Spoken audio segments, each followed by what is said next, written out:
नमस्कार, आप सभी प्रिय दर्शकों को।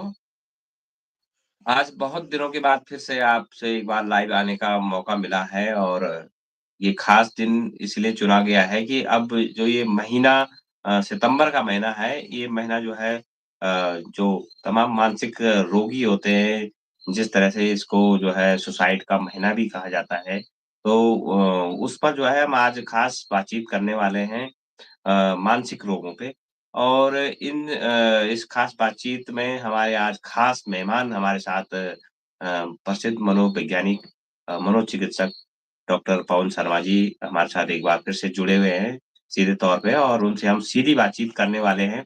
और अगर आप लोगों के भी कोई सवाल इस तरह से है तो आप सीधे तौर पर डॉक्टर पवन शर्मा से जो है इसको बात कर सकते हैं या बाद में भी जो है हम इस इन विषयों पर जो है चर्चा करेंगे। इसमें आपको नंबर भी एक हम देंगे जिस पर जो है आप डायरेक्ट उनसे अपने समस्या का जो है निदान करा सकते हैं।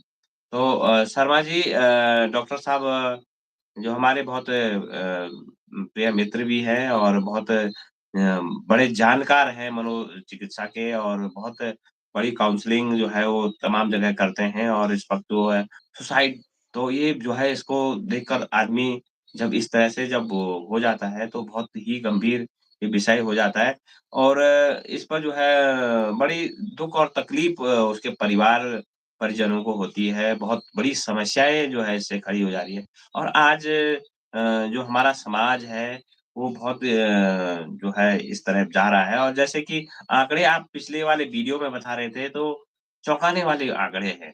तो जो ये मानसिक स्वास्थ्य है, थोड़ा-सा आप इस पर फ़ोकस कीजिए कि ये जो लोगों में भ्रांति बनी हुई है कि मानसिक स्वास्थ्य पर अगर हम बात करेंगे, तो लोग सोचेंगे ये पागल है। आपको ओवरऑल क्या कहना है? हाँ, बिल्कुल देखिए हमारा जो स्वास्थ्य है, वो स्वास्थ्य हमारा शारीरिक, मानसिक, सामाजिक, आर्थिक और इस तरह की चीज़ों को जुड़ करके पूरा एक स्वास्थ्य बनता है। जी, जिसमें कि हम लोग शरीर की स्वास्थ्य के लिए तो बहुत चीज़ें देखते हैं। अपना जी, पहनावा, अपनी वेशभूषा और अपने माहौल के हिसाब से, लेकिन सबसे ज़्यादा ज़रूरी होता है हमारा मानसिक स्वास्थ्य। क्योंकि जी, अगर आप स्वस्थ मानसिक दशा में हैं, तो आपका शरीर भी वैसे ही प्रदर्शन करता है और चाहे जी, जितने अच्छे भी कपड़े पहने हों, यदि आप कोई भी मानसिक चिंता, परेशानी या किसी भी द्वंद से जूझ रहे हों, तो यकीनन आपका शारीरिक स्वास्थ्य भी वहाँ पे नुकसान करता है। तो जी, मानसिक स्वास्थ्य ही एक विषय है जो कि हर जगह पर शारीरिक स्वास्थ्य या किसी और समाज, आर्थिक, हर दशा को वो सुदृढ़ करता है। अगर आप जी, मानसिक रूप से स्वस्थ हैं, तो आपकी सारी दशाएँ सही रहेंगी। हम लोग ज़्यादातर क्या करते हैं, मानसिक स्वास्थ्य को इग्नोर करते हैं और सोचते हैं कि कोई चुनौती आ रही है, तो वो छोटी-सी होगी, चलो आगे कभी देखा जाएगा। ये मूड जी, है, बदल जाता है। लेकिन जी, कभी इसकी गंभीरता नहीं लेते कि अगर ये हो रहा है, तो उसके जी, पीछे कारण क्या हो सकता है। जी, इस तरह से मानें कि जिस तरह से हम लोगों को शरीर में कहीं बुखार, जुकाम या छोटे-छोटे वायरल हो जाते हैं, तब भी जी, कई बार हम इग्नोर करने की कोशिश करते हैं और जी, यही इग्नोरेंस हमारा मानसिक स्वास्थ्य को लेकर के खराब करता है ज़्यादा समय तक। बेहतर जी, होगा कि जैसे भी कभी हमारा शारीरिक स्वास्थ्य खराब होता है, हम तुरंत किसी डॉक्टर को दिखाते हैं या किसी से सलाह लेते हैं या कोई दवाई ले लेते हैं या उपचार कर लेते हैं। बिल्कुल उस तरह से ही जब भी आपका मूड खराब हो, थोड़ी-सी परेशानी हो, थोड़ी दिक्कत हो या आपको सोचने, समझने या दैनिक कार्यों के जो निर्णय लेते हैं हम, अगर उन निर्णयों को लेने में थोड़ी-सी चुनौती हो रही हो या आपके काम ठीक तरह से नहीं निष्पादित हो पा रहे हैं या आपका परफॉर्मेंस डाउन हो रहा है, तो यकीनन ये खराब मानसिक स्वास्थ्य की एक निशानी है, जहाँ पर आपको कहीं न कहीं किसी से सलाह ले लेनी चाहिए। आम तौर पर इतने ज़्यादा हो जाते हैं कि जिसकी वजह से हमारे पास समस्या बहुत बड़ी लगने लगती है और हमारा जीवन बहुत छोटा। तब कहीं न कहीं हम लोग एक टेम्परेरी प्रॉब्लम का सॉल्यूशन ढूँढने के लिए एक परमानेंट सॉल्यूशन ढूँढते हैं और वो ये होता है कि हमारे जीवन का मूल्य बहुत कम हो जाता है और ये परेशानियाँ बहुत बड़ी हो जाती हैं। तो उस जगह जी, पर हम अपना जीवन खत्म करके उसका मूल्य चुका देते हैं और किसी तरह से कह लीजिए कि वो परेशानी सुलझे या ना सुलझे, बस उससे बच जी, करके हम भाग जाना चाहते हैं। तो इस बिल्कुल। तरह की चीज़ें वो कर रहे हैं और जो आपने आंकड़ों की बात करी है, वाक़ई में ये चौंकाने वाले हैं। इस समय जी, हम लोगों के लिए ये आंकड़े वो होते हैं जो रिकॉर्डेड हैं। जी, बहुत सारे ऐसे आंकड़े हैं जो कि हम लोगों के रिकॉर्ड में नहीं आ पाते हैं क्योंकि कई बार ऐसा होता है कि दूरस्थ जगह पे या पहाड़ों पे या कहीं ऐसे दुर्गम जगह पे लोग ऐसी आत्महत्या जैसी आत्मघाती कदम उठाते हैं, जो शायद कभी रिकॉर्ड में नहीं आता। तो जी, वो आँकड़ों में नहीं आते हैं, आँकड़े यकीनन उससे बहुत ज़्यादा हैं, जो वाक़ई जी, में डराने वाले हैं कि जिस जीवन को लेकर के हम लोग इतना सब कुछ करते हैं, जीवन को सँवारने के लिए काम करते हैं, नौकरी करते हैं, शादी करते हैं, बच्चों के साथ रहते हैं, खाना-पाना करते हैं, उस जीवन का अस्तित्व हम लोग खत्म कर देते हैं, तो सोचिए वो पीड़ा, वो कष्ट कितने हद तक ज़्यादा होगा। तो ये वाक़ई सोचने वाली बात है और मैं आपकी तरफ से ये आह्वान करूँगा लोगों से कि मानसिक स्वास्थ्य को लेकर के बहुत ज़्यादा सीरियस हों और यदि उनको कोई भी दिक्कत आती है, तो किसी पेशेवर के पास तुरंत जाकर के बात कर लें, अगर उनके पास से कोई समाधान नहीं मिल पा रहा हो। निश्चित तौर पर सर आप जिस तरह से आपने एक अभियान बनाया है और अपने जीवन का एक मुख्य उद्देश्य भी जो है आपने मानसिक स्वास्थ्य को लोगों के ठीक करने का बनाया है और आपके सजेशन से, आपके जो सलाह से जो है अभी तक लाखों लोगों को फ़ायदा भी पहुँच चुका है। डॉक्टर साहब अब आप लोगों से आपसे मैं ये जानना चाहता हूँ कि जैसे तमाम लोग जो है ये सोचते हैं यार कि ये मानसिक स्वास्थ्य क्या होता है? किस तरह की जो है इसमें जो है परेशानियाँ होती हैं या इसके लक्षण क्या होते हैं जो जिस तरह से हमारा मानसिक स्वास्थ्य बिगड़ने की ओर जाता है और वो इस ओर चले जाता है या इस कदर जो है बिगड़ जाता है कि आदमी जो है अपने जीवन लीला को समाप्त कर देता है। थोड़ा-सा इस बात को भी आप थोड़ा-सा प्रकाश डालिए। ज़रूर, देखिए मानसिक स्वास्थ्य को बिगड़ने के लिए मुख्यतः 4 कारण होते हैं। इसको हम लोग अपनी विज्ञान की भाषा में हॉल्ट कहते हैं, HALT यानी उसके कारण होंगे H से हंगर, A से एंगर, L से लोनलीनेस और T से टायर्डनेस। जी, यानी कह सकते हैं आप कि भूख, गुस्सा, नींद और अकेलापन। ये कभी भी जिस तरह से चीज़ों से आपके ऊपर हावी होने लगें, तो आप समझ सकते हैं कि आपका मानसिक स्वास्थ्य वहाँ पे खतरे में पड़ेगा। तो ये जी, मुख्यतः 4 कारण होते हैं और अगर इन्हीं वजह से ही कोई न कोई परेशानी आ रही है, दिक्कत आ रही है और ये ध्यान रखा जाए कि ये 4 मुद्दे अगर हम अपने दैनिक जीवन में अच्छे से सुधार लें, बना लें, तो कभी भी मानसिक परेशानी और जैसी कोई दिक्कत नहीं आएगी। आज जी, आप देख रहे हैं लोग एक-दूसरे के साथ लड़ाई-झगड़ा कर रहे हैं, मारपीट कर रहे हैं या कभी नशे का सेवन कर रहे हैं या पढ़ाई में परफॉर्मेंस नहीं आ रहा है या खेल में नहीं आ पा रहा है या सामाजिक भाव में देखेंगे तो बहुत ज़्यादा दिक्कतें हो रही हैं लोगों के साथ, तालमेल नहीं हो पा रहा है, रिश्ते टूट रहे हैं और जिस तरह से लोग एक-दूसरे को मारने तक की हरकत कर देते हैं, ये सब इन सब चीज़ों का अतिरेक होने पे होता है। यानी ये जब चीज़ें बर्दाश्त से ज़्यादा हो जाती हैं, तब कहीं ऐसा होता है। तो बेहतर है कि जब कभी भी कुछ ऐसा होने लगे तो हम बचाव के लिए और समाधान के लिए काम करें क्योंकि उसके बाद हमारे पास जो परिणाम होते हैं वो शायद कभी भी ना ही क्षमा योग्य होते हैं ना ही हम उन पे कहीं कवरेज कर सकते हैं तो बेहतर है कि हम प्रिवेंशन कर लें क्योर होने तक नौबत ही ना आए पहुंचे ही नहीं वहां तक। बिल्कुल, जिस तरह से आज हमारा समाज सर जो है एक अलग ही अ, दिशा में जा रहा है कि पैसा कमाना है, बहुत आलीशान दिखना है, दिखावा करना है और उसके लिए जो है दिन-रात जो है आदमी लगा हुआ है, दौड़-भाग में लगा हुआ है, उसे अपने शरीर का भी जो है ध्यान नहीं रहता है, अपने मानसिक स्वास्थ्य उसका लगातार बिगड़ता रहता है क्योंकि उस पर जो है प्रेशर होता है, कि मुझे महीने का इतना पैसा चाहिए ही चाहिए या जो है मैंने किसी भी तरह से जो है इस तरह से लोगों की तरह बड़ी गाड़ी लेनी है, बड़ा बंगला तैयार करना है, बहुत ज़्यादा जो है अपना शान-शौकत बढ़ानी है और परिणाम ये होता है कि उससे वो नहीं कर पाता है, तो वो जो है हताश और निराश हो जाता है और एक मानसिक रोगी बन करके जो है वो अपनी जीवन लीला को समाप्त कर रहा है। इस तरह की जो दौड़-भाग भरी ज़िंदगी है, उसमें जो है अपने मानसिक संतुलन को किस तरह से जो है कंट्रोल किया जाए? बिल्कुल आपने बहुत अच्छी बात बोली है इसको हम लोग अपनी भाषा में बोलते हैं कि हम लोग मटीरियलिस्टिक हेल्थ को देख रहे हैं। हम मटीरियलिस्टिक लाइफ जी रहे हैं यानी भौतिक चीज़ों के पीछे भाग रहे हैं और जी, इमोशनल लाइफ को ध्यान नहीं दे रहे हैं। यानी इमोशनल हेल्थ हमारे लिए ज़्यादा ज़रूरी है।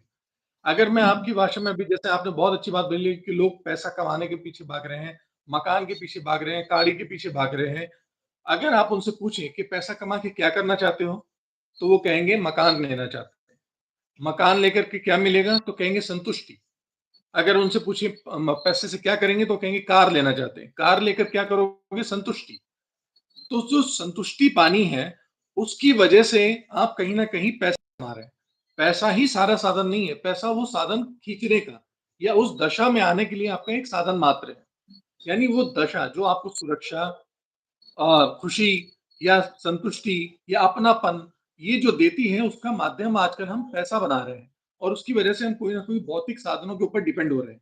वो भौतिक साधन ही पा लेना हमारे लिए बहुत बड़ी उपलब्धि हो जाती है या सक्सेस हो जाती है।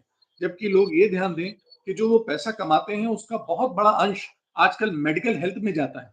यानी जी, हॉस्पिटल में अगर गए तो उसका खर्च, या कोई जाँच हुई तो उसका खर्च, यानी जो पैसा आपने शायद बड़ी मुश्किल से कमाया था, उसको अगर आपके स्वास्थ्य के दाँव पे आने पे भेजा जाए, तो वो बहुत चुटकी में चला जाता है। अगर आप 2-3 दिन भी किसी को हॉस्पिटल में रहने का मौका मिल गया, तो उसके ऊपर लाख रुपए से ज़्यादा का बर्डन आ जाता है। जी, हाँ, थैंक्स टू ये मेडिकल इंश्योरेंस या जो भी चीज़ें आप कह लीजिए, ये सिर्फ़ आपको डराने का बिज़नेस है। तो मैं आपसे ये कहूँगा जो असलियत स्वास्थ्य है, वो आपको इमोशन से आता है। इमोशनल हेल्थ पे ज़्यादा ध्यान दें, यानी अपने भाव को ध्यान दें। वो भाव आपको परिवार से मिलेंगे, अपनों से मिलेंगे, संतुष्टि से मिलेंगे और ये प्रकृति से जुड़ने पे मिलेंगे। इन भौतिक साधनों से एक समय तक होता है, क्योंकि जैसे ही आप उस भौतिक साधन को पाते हैं, उस भौतिक का साधन का एक अगला वर्ज़न आगे फिर तैयार होता है। जैसे अगर बिल्कुल, हमने एक मोबाइल खरीदा, तो अब उससे अपग्रेड होकर के एक नया मोबाइल। एक कार खरीदी, तो अब उससे ऊपर का मॉडल। अगर मकान लिया, तो अब उससे और ज़्यादा कुछ और है। इस तरह से आपको कभी संतुष्टि नहीं मिल पाती है और ये संतुष्टि ना मिलना ही आपके अंदर हमेशा हानि या कमी का जी, एहसास कराती है। और जी, जैसे-जैसे ये कमी महसूस होती है, हर कोई आदमी अपने से असंतुष्ट होता है और असंतुष्ट होने के बिल्कुल, नाते वो हर बार कोई ना कोई ऐसी चीज़ करना चाहता है, जिससे उसको संतुष्टि मिले। लेकिन ये बिल्कुल, भाग-दौड़ या इसको कह लीजिए सही शब्दों में, ये मृत तृष्णा कभी भी खत्म नहीं होती है। और आदमी बिल्कुल, भागता रहता, भागता रहता, भागता रहता, बिल्कुल उसी कस्तूरी मृग की तरह कि उसको मालूम है कि उसकी जो शांति है, सुख है, स्वास्थ्य है, वो उसके अंदर है। वो बाहर की बिल्कुल। चीज़ों में नहीं है, लेकिन वो बाहर की चीज़ों में तलाशा है। तो आपके माध्यम से मैं ये ज़रूर लोगों से कहना चाहूँगा कि जो भी चीज़ आप पाना चाहते हैं, आप देखें आपके जीवन में वो उपलब्ध है। बस उन रिसोर्सेज़, उन संसाधनों तक पहुँचिए, उनके साथ आप आज़माइए, तो आपको इन भौतिक चीज़ों की इतनी ज़्यादा ज़रूरत नहीं पड़ेगी।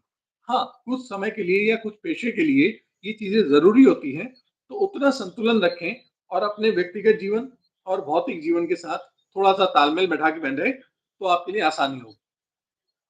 बिल्कुल सर, जैसे कि कहा भी जाता है कि अगर आपके पास कोई सबसे बड़ा धन है दुनिया का तो वो आपका स्वास्थ्य है। बिल्कुल। और मैं अपने सभी दर्शकों से ये भी अपील करना चाहता हूँ कि आप सिर्फ़ शारीरिक नहीं, अपने मानसिक स्वास्थ्य पर ज़्यादा ध्यान दीजिए, ताकि आपका बिल्कुल संतुलन बना रहे। जी, आप बढ़ते हैं सर। मैं जोड़ना जी, चाहूँगा कि देखिए कई बार ऐसा हो जाता है कि हम लोग भौतिक साधनों के पीछे इतना भागने लगते हैं कि जी, अगर आप एक बहुत छोटा-सा उदाहरण है कि अगर हमें 2 जीबी, 5 जीबी, 4 जीबी डाटा मिलता है मोबाइल का, जी, तो आप सोचिए उसको पूरा इस्तेमाल करने के लिए हम अपनी नींद को भी त्याग देते हैं, जी, कॉम्प्रोमाइज़ कर लेते हैं कि अगर आज का हमारा डाटा इस्तेमाल नहीं हो रहा, देखिए अगर डाटा इस्तेमाल नहीं हुआ है तो बहुत अच्छी बात है। हो जी, सकता है कि आपको काम नहीं थे, आप व्यस्त थे, आपके पास इतना मौका नहीं लगा कि आपने वो डाटा यूज़ करना है। लेकिन आपको बिल्कुल, ऐसा लगने लगता है कि मेरा आज का डाटा अगर यूज़ नहीं हुआ है, तो कहीं न कहीं मैं नुकसान में हूँ। तो उसकी बिल्कुल, भरपाई करने के लिए आप अपनी नींद को छोड़ कर के उस डाटा को पूरा इस्तेमाल करते हो, घंटों बैठ कर के मोबाइल में स्क्रॉलिंग करते हैं और वो अनचाही चीज़ें देखते हैं, बेवजह की चीज़ें देखते हैं जिसका कोई भी आपको मतलब नहीं है, कोई इस्तेमाल बिल्कुल। नहीं है। ऐसा करते हुए आप अपनी नींद और अपने स्वास्थ्य को बलि चढ़ा रहे हैं। बिल्कुल, साथ में अपना समय को भी जो है नष्ट कर रहे हैं, जो बहुत कीमती बिल्कुल। होता है। और समय का चक्र अगर आपने कंट्रोल नहीं किया या आपने उसका टाइमिंग सेट नहीं करा, तो आपका जीवन जो है बिल्कुल जंपट हो जाता है। वो ज़िग-ज़ैग जी, मोशन में हो जाता है और बहुत ही अ, एक तरह से जो है दोनों प्रकार के जो हमारे स्वास्थ्य है, मानसिक और शारीरिक स्वास्थ्य, वो जो है बिगड़ना शुरू हो जाते हैं। डॉक्टर साहब, बिल्कुल। अ, जैसे कि आप तमाम कार्यशालाओं को करते रहते हैं और बड़ी-बड़ी कार्यशालाएँ आपने की है, चाहे आर्मी की हो, आईटीबीपी की हो या जी, सरकारी तौर पर भी जो है जितनी बड़ी-बड़ी सेमिनार्स वगैरह होते हैं, उनमें भी आप जाते जी। हैं। तो आपको क्या लग रहा है कि किस तरह से जो है अब सरकार इसमें जागरूक हो रही है या सरकार का किस तरह का ध्यान इस न मानसिक स्वास्थ्य पे है? क्योंकि मानसिक स्वास्थ्य का जो एक तरह से होना वो जो है आपसे बेहतर कोई नहीं जान सकता है। तो ये ओवरऑल जो बातें सामने आती है, वो किस तरह की बातें सामने आ रही है? देखिए सरकार बहुत सारी पॉलिसी बनाती हैं, योजनाएँ बनाती हैं, उसके क्रियान्वयन करने के लिए धरातल पे बहुत सारे तरीके भी बनाती हैं। लेकिन जी, ये सारी चीज़ें तब काम कर सकती हैं जब सबसे बेसिक ज़रूरत, ये हम जी, लोग शुरुआत करेंगे। क्योंकि स्वास्थ्य ये सिर्फ हमारा है और हर एक व्यक्ति का काम है। तो जब भी जी, कोई एक व्यक्ति उस पे काम नहीं करेगा और सोचे कि कोई और आके मेरी जगह कर दे, तो ऐसा नहीं हो सकता। हेल्थ किसी को भी, स्वास्थ्य किसी को भी ना ही गोली की तरह से खिलाया जा सकता है, ना ही इंजेक्शन से लगाया जा सकता है। जी, स्वास्थ्य एक ऐसी चीज़ है जो आपको अपनी दैनिक क्रियाओं से लानी पड़ेगी, अपनी रोज़मर्रा की चीज़ों से, अपनी जीवन शैली को सुधारना पड़ेगा और जीवन शैली सुधारने के लिए हमारे पास सारे साधन हैं, संसाधन हैं, सिर्फ़ हम बिगाड़ते हैं। और हमारा शरीर सिर्फ़ और सिर्फ़ स्वस्थ रहना जानता है। हम जो अपनी खराब दिनचर्या, खराब जीवन शैली करते हैं, उसकी वजह से हमारे पास बीमारी आती है। अन्यथा हमारा शरीर, हमारे अणु, हमारे जो जीन है, जेनेटिक है, सेल्स हैं, ये कोई भी बीमार होना जानता ही नहीं है।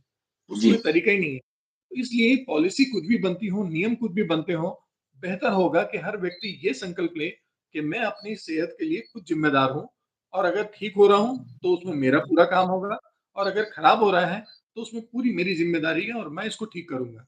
हाँ, अगर जी, उससे नहीं हो पा रहा है, तो यकीनन बहुत सारे लाभ करने के लिए, बहुत सारी सलाहें देने के लिए कार्यक्रम हैं, लोग हैं, अधिकारी हैं, चिकित्सक हैं, उनसे मदद लें और उनसे सही मदद लेगा तो अपने लिए आसान हो जाएगा।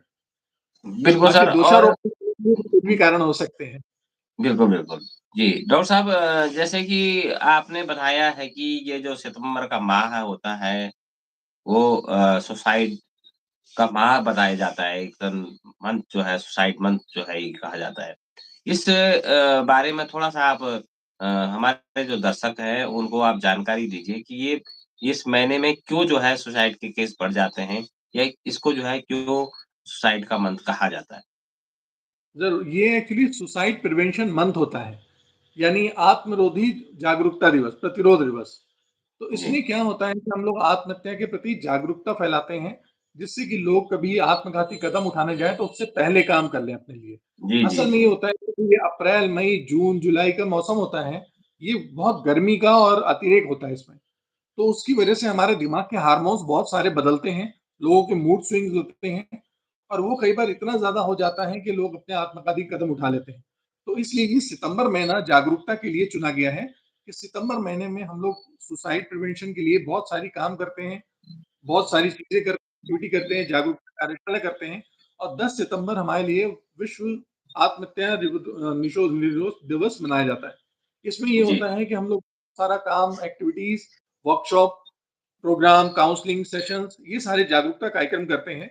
ये इसीलिए करते हैं कि ताकि लोग जागरूक हों कि सुसाइड आने तक ना जाए, बल्कि सुसाइडल यानी अगर उससे पहले की कोई ऐसी हरकतें हो रही हैं, तो उनको रोका जा सके, उनको कंट्रोल करा जा सके और अगर कोई ज़रूरतमंद है, तो उसकी मदद करी जा सके। बिल्कुल सर और जैसे कि अब राज्य सरकार का भी जो है ध्यान थोड़ा-थोड़ा इस ओर जा रहा है, लेकिन अभी तक उस तरह की जो व्यवस्था है हमारे अस्पतालों में, वो विशेष तरह से नहीं हो पाई है।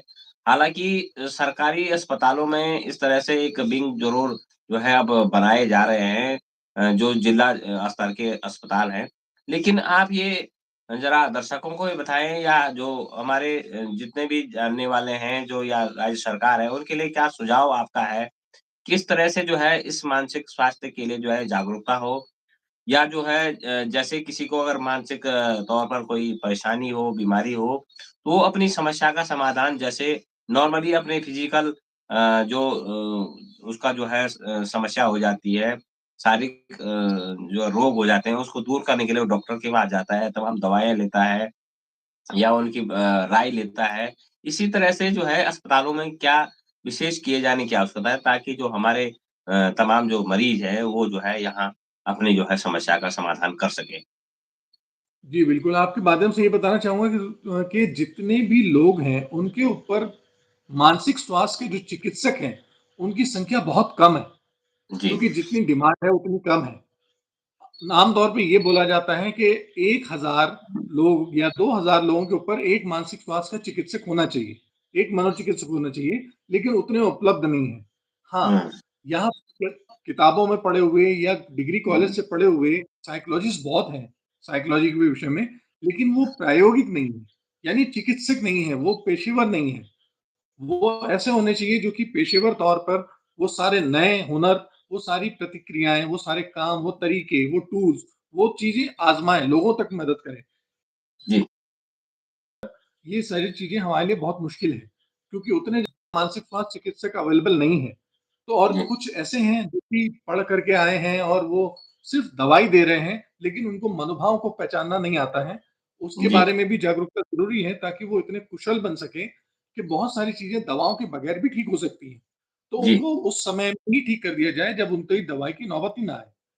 तो ये यहाँ पर एक बहुत ज़रूरी बात है कि जो स्किल्ड प्रोफ़ेशनल की बात है, यानी एक पेशेवर हो जो काबिल हो। तो उसके लिए हम कोशिश करते हैं कि जो हमारे पास मनोवैज्ञानिक आते हैं, हम उनको इस तरह से ट्रेनिंग देते हैं, हम इस तरह से चीज़ें सिखाते हैं ताकि वो प्रायोगिक होकर के एक पेशेवर तौर पर समाज में जाएँ, ताकि लोगों को सीधे-सीधे फ़ायदा दे सकें। वो सिर्फ़ एक किताबी ज्ञान ना हो, वो व्यावहारिक ज्ञान हो।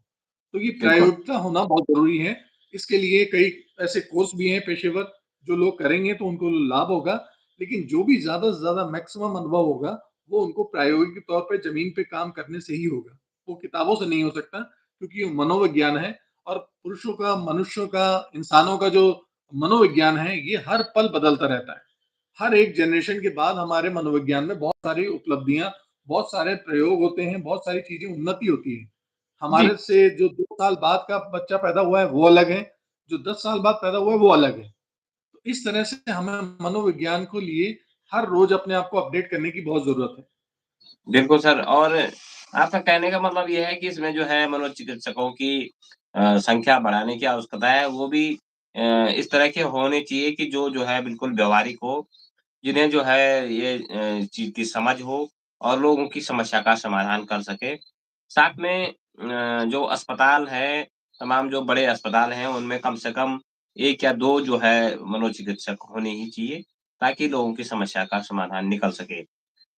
डॉक्टर साहब अब बात आती है कि ये जो सुसाइड के केस हैं या जो ये मानसिक जो रोग हैं, जो मनोरोग हैं, ये जो है क्या हर वर्ग में पाए जा रहे हैं या जो है स्त्री और पुरुष या युवाओं में विशेष है या युवतियों में विशेष है?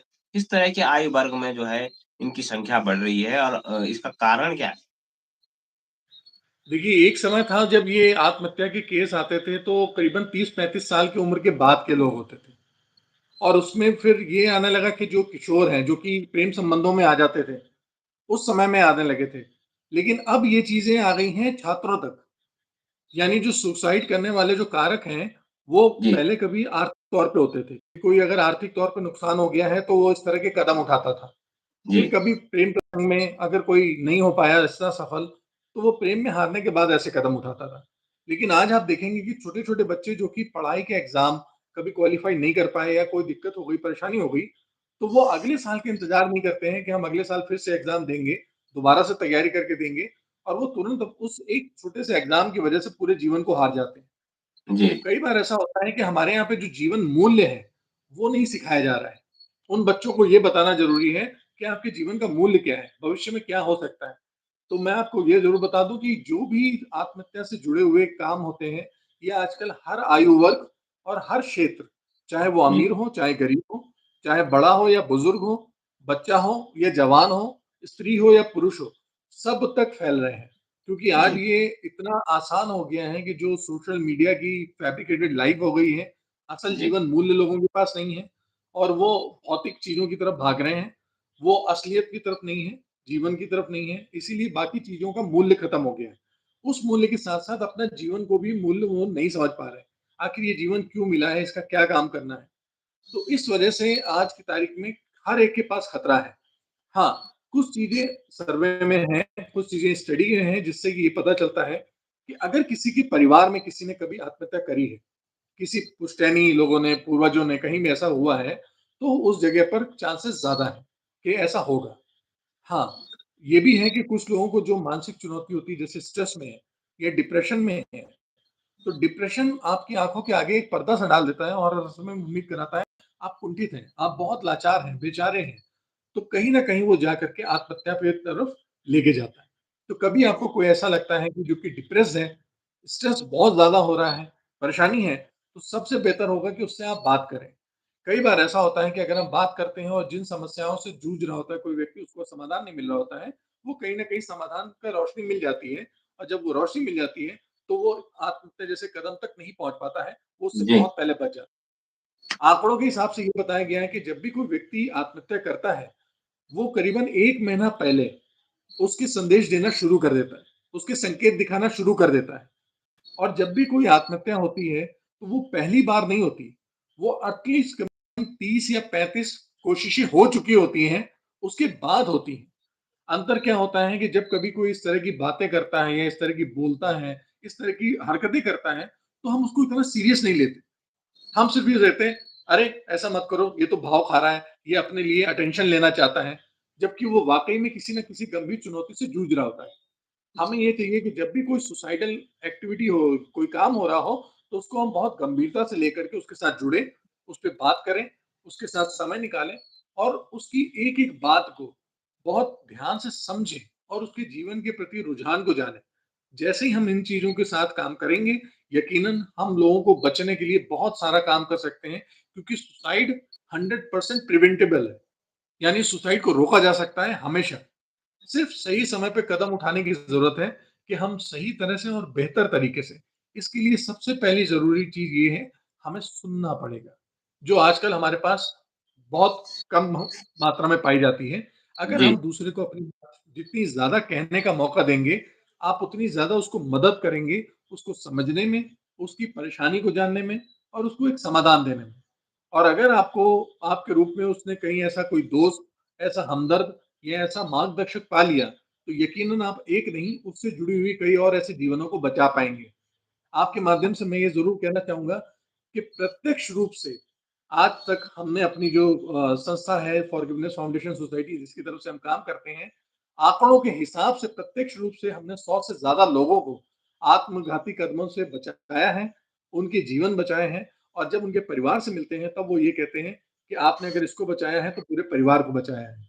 यानी बिल्कुल, एक व्यक्ति से जुड़े हुए कई 4-5 लोग भी होते हैं जो परिवार के, जो कि कल को नुकसान हो सकते हैं। हम इनडायरेक्टली परोक्ष रूप में उनको भी बचाते हैं। बिल्कुल। इसलिए कोई भी व्यक्ति जिसको भी अपने परिवार में किसी सदस्य के साथ, किसी दोस्त के साथ, किसी पड़ोसी के साथ या कभी स्कूल के समकक्ष में, कॉलेज में, कभी ऐसा व्यक्ति लगे जो कि थोड़ा हताश हो रहा है, दिक्कत में है, परेशानी में है और जीवन को बहुत निम्नतर स्तर पे सोच रहा है और देख रहा है कि जीवन की कोई वैल्यू नहीं है, तो उसके साथ बात करें, उसको समाधान दें, उसके साथ थोड़ी सिम्पैथी दिखाएँ, उसका जीवन बढ़ाने के लिए कॉन्फिडेंस बढ़ाएँ, उसके थोड़ा आत्मनिर्भर बनाने की कोशिश करें और यदि अगर आपके पास भी कोई समाधान नहीं मिल पा रहा हो, तो उसको किसी पेशेवर के पास जाने के लिए ज़रूर प्रेरित करें और वहाँ तक पहुँचाएँ ज़रूर। निश्चित तौर पर डॉक्टर साहब आप बहुत गंभीर बातें आपने बढ़ाई हैं और अंत में आपसे हम यही जानना चाहेंगे कि जो ये आत्मघाती कदम हैं, अब इनकी संख्या जो है लगातार ग्रामीण क्षेत्रों में भी हमें बहुत ज़्यादा देखने को मिल रही है। और ये एक बहुत गंभीर चिंता का विषय भी ये है। शहरों में कहीं न कहीं थोड़ा बहुत तो आप जैसे विशेषज्ञ हैं या इस तरह के जो मनोरोग चिकित्सक हैं उनसे जो है कुछ समस्या का समाधान हो जाता है। लेकिन ग्रामीण क्षेत्रों में ये बहुत बड़ी दिक्कत है कि उन्हें तो ये भी नहीं पता होता है कि जो हम बीमारी जिस तरह की हमारी ये बीमारी है, जिस तरह का हमारा अंदर ये द्वंद चल रहा है या मनोरोग चल रहा है, लोग बल्कि मैं इस तरह से अगर कोई इस तरह की बातें करता है तो उसका मज़ाक भी जो है यहाँ उड़ाया जाता है कि ये क्या पागल है, क्या बोल रहा है ऐसे यार ऐसे तो बोलता रहता है। लेकिन उसकी मनोदशा को नहीं समझा जाता कि वो वास्तव में किस तरह की स्थिति या विकट समस्या से जूझ रहा है या उसने अपने अंदर किस तरह का द्वंद पैदा कर दिया है। जो कि एक आत्मघाती कदम की ओर बढ़ रहा है। फाइनली मैं आपसे ये जानना चाहूँगा सर कि जो हमारे ग्रामीण क्षेत्र हैं, जहाँ जो है बहुत बड़ी समस्या है, ख़ास करके हमारे उत्तराखंड के जो 9 पर्वतीय जनपद हैं, उनमें जो है जो विकट भूगोल है, जिस तरह से आजकल आप देख भी रहे हैं कि एक इतनी बड़ी महामारी मैं महामारी कहूँगा क्योंकि जो ये इस तरह की प्राकृतिक आपदाएँ आ रही हैं, उसके बाद परिवार ही परिवार खत्म हो जा रहे हैं, लोगों के घर उजड़ जा रहे हैं।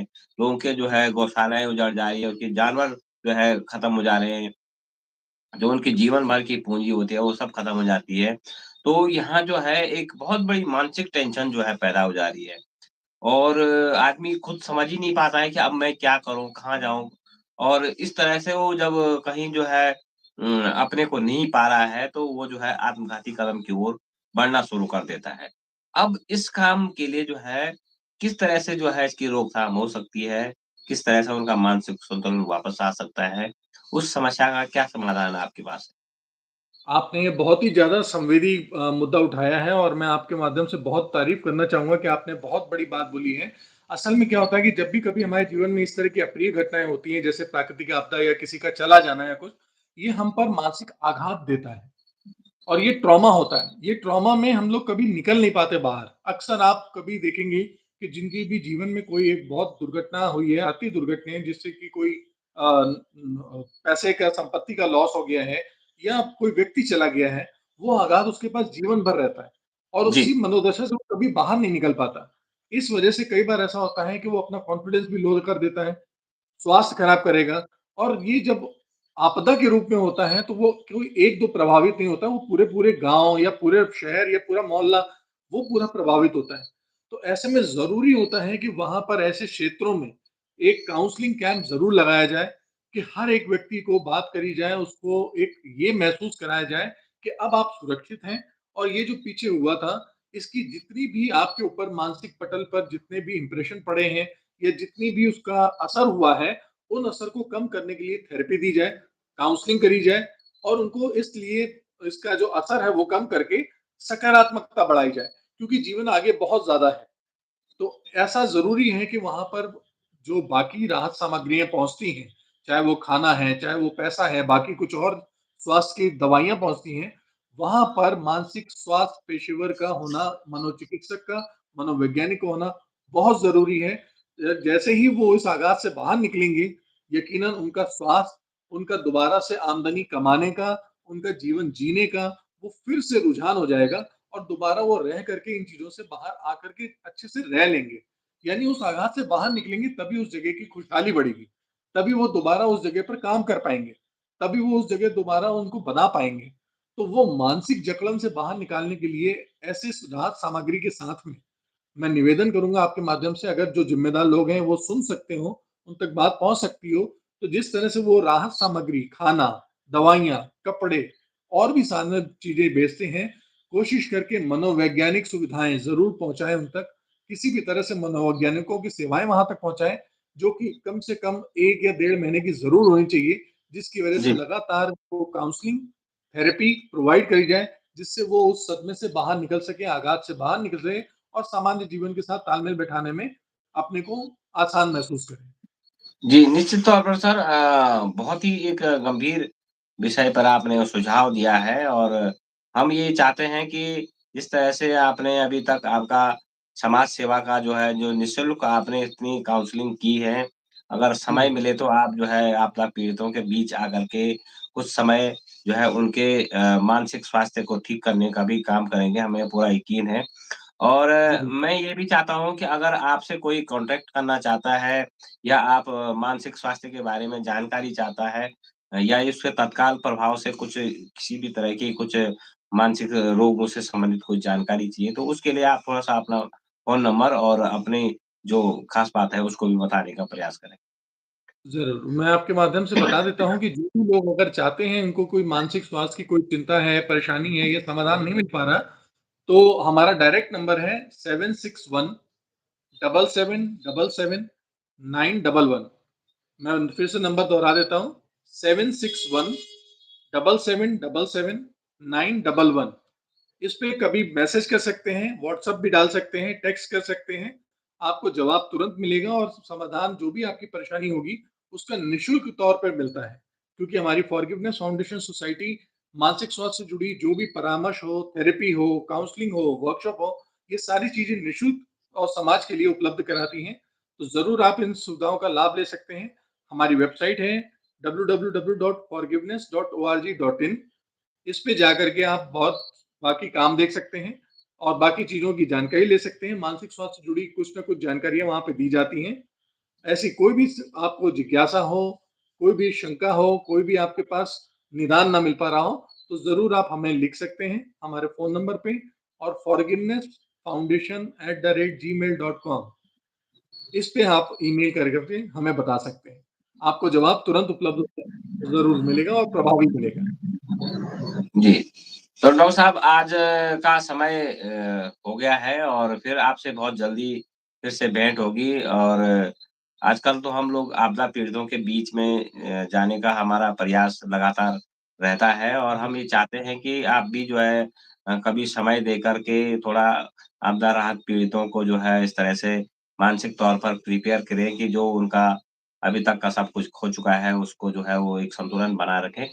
और आपने आज बहुत सारी जानकारियाँ हमारे दर्शकों को दी और लगातार आप हिमंत प्रदेश न्यूज़ के माध्यम से भी जो है एक प्लेटफ़ॉर्म पे जो है लोगों को बात करते रहते हैं। उसके लिए जो है आपका बहुत-बहुत धन्यवाद और आभार। तो आपका अ, बहुत-बहुत धन्यवाद और आपके सारे दर्शकों को हमारी तरफ से बहुत-बहुत शुभकामनाएँ। स्वस्थ रहें और बहुत अच्छे से रहें और सुरक्षित रहें। धन्यवाद। जी, जी। तो ये थे हमारे साथ वरिष्ठ मनोचिकित्सक और समाज सेवी डॉक्टर पवन शर्मा जी, जो लगातार मानसिक स्वास्थ्य पर निःशुल्क कार्यशालाएँ भी आयोजित करती हैं और इस वक़्त वो राज्य सरकार के साथ मिलकर के भी जो है काम कर रहे हैं। तो जो आपदा से पीड़ित हमारे भाई-बहन हैं या जिन लोगों को भी मानसिक रोग की जो भी जिस तरह की भी समस्या है, वो डायरेक्ट जो है डॉक्टर पवन शर्मा से जाकर के उनसे किसी भी माध्यम से टेक्स्ट के माध्यम से, व्हाट्सएप के माध्यम से, ईमेल के माध्यम से सीधे फ़ोन करके भी जो है अपनी समस्या का समाधान कर सकते हैं और आपके क्षेत्र में अगर बहुत विकराल रूप जो है मानसिक तौर पर जो है लोगों को हो रही है, तो डायरेक्ट उनसे संपर्क करके काउंसलिंग भी वो करवा सकते हैं। तो फिर आपसे जो है होगी मुलाकात और एक बार फिर से हम मानसिक स्वास्थ्य पर फिर चर्चा करेंगे। आप इस बार हमें इजाज़त दीजिए। नमस्कार।